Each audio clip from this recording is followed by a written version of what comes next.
हे असले उद्योग करत करत करत हा सुदर्शन घुले हा मोठा टेरर गुंड बनवला। मग ट्रॅक्टर उचलून आणायचे, कोणाची ट्रक ओढून आणायची, याच्यामुळे आणखी हे खोखार बनत गेले। आणि ही जी अशी आयती टीम गोळा झाली, ही टीम विष्णू चाटेला मिळाली। विष्णू चाटेला तालुक्याचा अध्यक्ष केला वाल्मिक कराडांनी।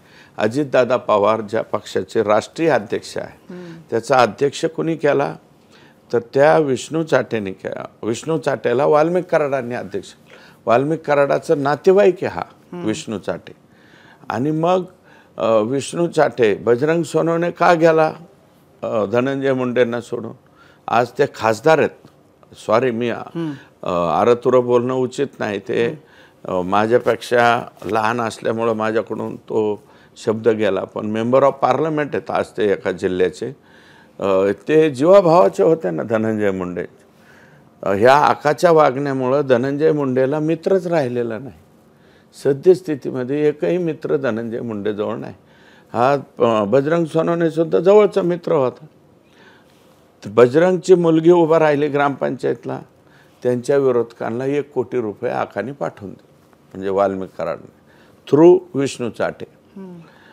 बजरंगची मुलगी नंतर उभा राहिली नगरपंचायतला केजला, तिच्या विरोधातला पॉवरफुल कॅन्डिडेट, त्याला 1 कोटी रुपये लगेच वाल्मिक कराडने पाठवून। बजरंगची मुलगी 2दा पाडली।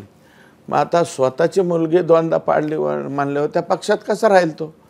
त्यांनी लगेच म्हणलं मला हे पक्ष नको, काय नको, ते गेलं तिकडं। गेलं ते पवार साहेबांनी जयंत पाटील हुशार माणूस, बरोबर ओळखला की हा कॅन्डिडेट चालू शकतो, बरोबर त्याला उमेदवारी दिली। आणि आमचा अपमान केला ना, आम्ही जंग पछाडत होतो सगळेजण पंकजाताईंना निवडून येण्यासाठी। आम्ही खूप पळालो, 32,000 32,500ची लीड आम्ही दिली तिथं, आणि बजरंगचा पराभव करण्याचा प्रयत्न केला पण झाला नाही।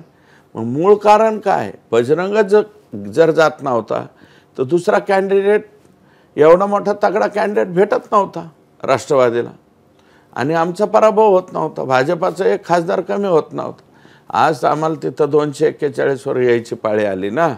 आम्ही स्वतःच 303 होतो मागच्या वेळेस, एकटं कमळ।